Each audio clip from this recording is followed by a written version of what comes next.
We all tend to think our lives are shaped by these huge dramatic moments, right? The graduation, the wedding, the big promotion. But what if the real story of our life is built from something way smaller? What if it's all those little conversations we have every single day?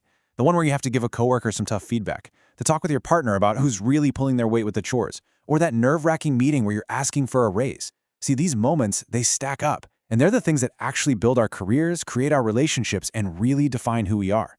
So we're going to dive into this, because learning how to handle these conversations, that's the master key to getting what you actually want out of life. And here's what's so fascinating, the hidden cost of just avoiding those tough talks. We tell ourselves we're just keeping the peace, but trial lawyer Jefferson Fisher just nails it here. The bill always comes due. Think about that. Every time you bite your tongue, every time you sidestep a conflict you know you need to have, or you just don't ask for what you deserve, it's like you're collecting a little receipt. It's a receipt for the respect you didn't get, the boundary you let someone cross, the relationship that just kind of fizzled out from all the stuff left unsaid. And that quiet debt, man, it just piles up over time. Until one day you look around and realize you've paid for a life that isn't quite the one you ordered, all with the currency of your own silence. So the big question is, how do we stop collecting those receipts? Well, what if you could walk into any room, any high-stakes meeting, any tense family argument, with the same focus and strategic calm as a top trial lawyer? Just think about it for a second. A courtroom is basically an arena where words are weapons, persuasion is everything, and keeping your cool is the ultimate superpower. A lawyer's entire job is to be the calm center in a hurricane of chaos and conflict, and that's exactly what we're going to break down here. We're taking the same techniques Jefferson Fisher uses to own a courtroom and showing you how to use them in the everyday conversations that shape your world. Okay, the first and most important strategy isn't some clever comeback line or a slick tactic. It's a huge shift inside yourself. It's about changing how you show up in the world. It's about going from being like a leaf in the wind, just getting blown around by everyone else's moods and drama, to becoming the anchor, the calm, steady force that holds its ground in any conversation, no matter how choppy the water gets.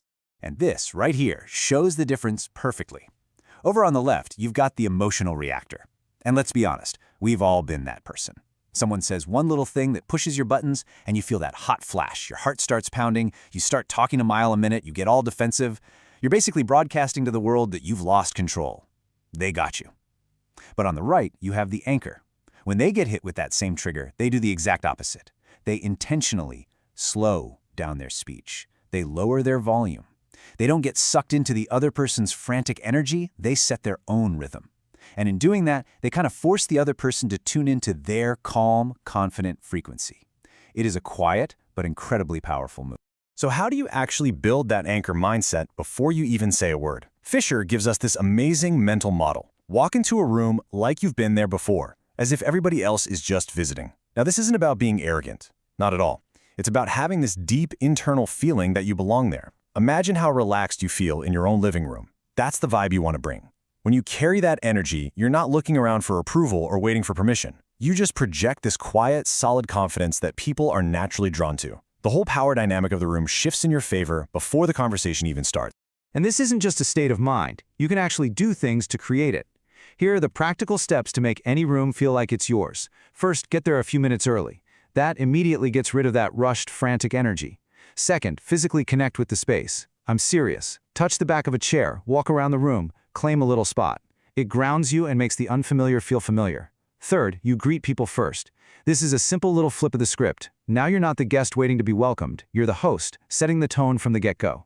These little things totally change your psychological posture from visitor to owner.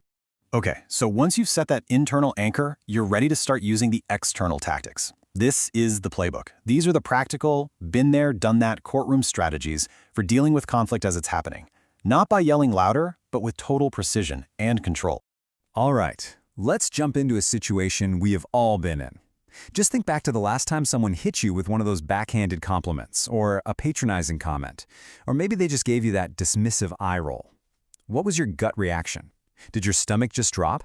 Did you get all defensive? Or maybe you just froze? Well, that reaction, that jolt of emotional energy, is exactly what the other person is looking for, whether they realize it or not.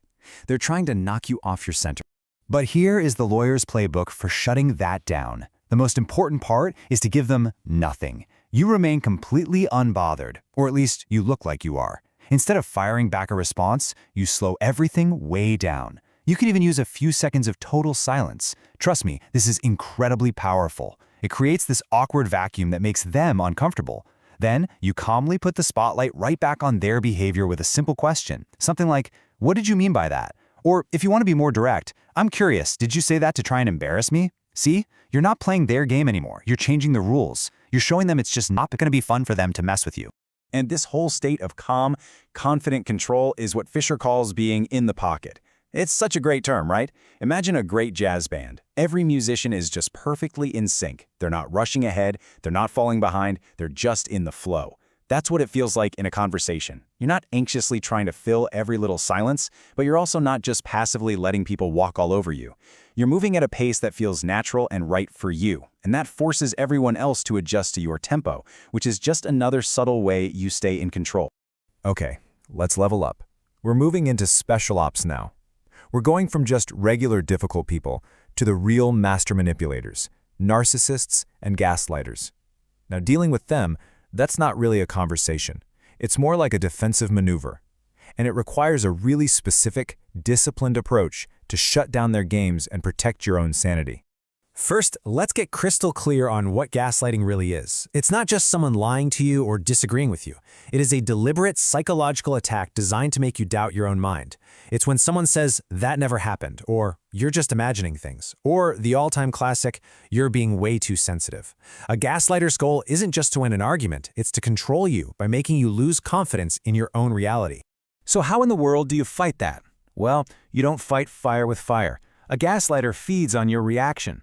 They want you to get upset, to argue, to pull out your evidence. The second you start playing that game, you've already lost. The secret is to refuse to even step into their crazy, distorted world. You stay completely still, emotionally. You don't argue with them. You just calmly state your truth. "I remember that differently." That's it. If they keep pushing, you don't explain yourself. You just repeat it. You become an unmovable rock grounded in your own reality. The point isn't to convince them they're wrong, it's to show them their tricks don't work on you. And now, for the narcissist. Their whole operating system is even simpler, and it is absolutely vital that you understand this.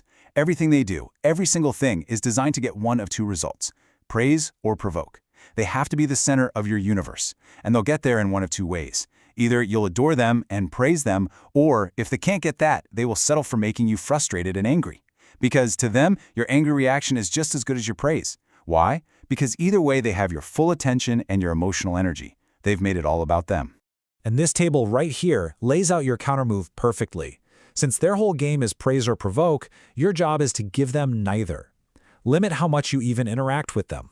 When they start digging those little verbal traps, trying to get you to defend yourself or explain everything, you just put down the shovel. Don't take the bait. Your new best friends are short, neutral, boring sentences. Noted. Got it. Thanks for sharing. You basically become a gray rock.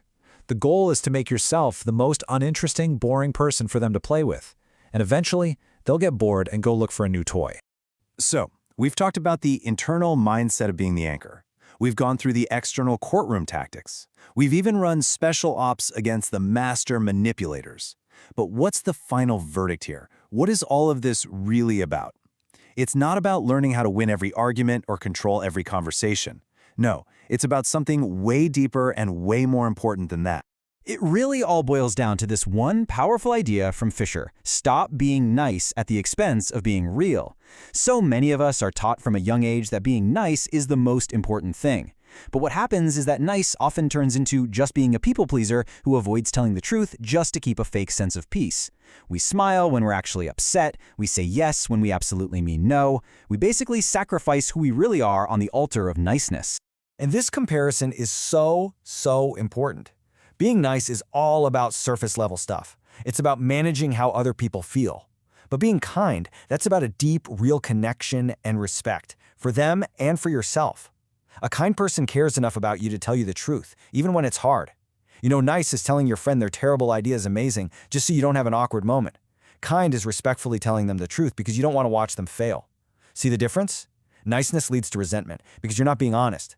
Kindness builds trust, and most importantly, it builds your own self-worth. So here's the bottom line. Learning these communication skills isn't about becoming a better fighter. It's about becoming a better investor in yourself. Just think of your self-worth like a bank account. Every time you dodge a conversation you know you need to have, you're making a withdrawal. But every single time you stand your ground calmly, speak your truth with kindness, and refuse to let someone manipulate you, you are making a direct deposit. And over time, those deposits grow and compound, building this incredible reserve of confidence and self-respect that makes you unshakable. You are literally taking the steering wheel of your own life. And that leads us to the final and maybe most critical takeaway of all. In any conversation, especially the tough ones, the other person is looking at your reaction to figure out their next move. If you get flustered, they're going to push harder. If you get defensive, they're going to attack. But if you stay that calm, unbothered anchor, they've got nowhere to go. They have to adjust to you. So the question I want to leave you with is this. Since your reaction determines their next move, who's really in control? The answer is, and always will be, you.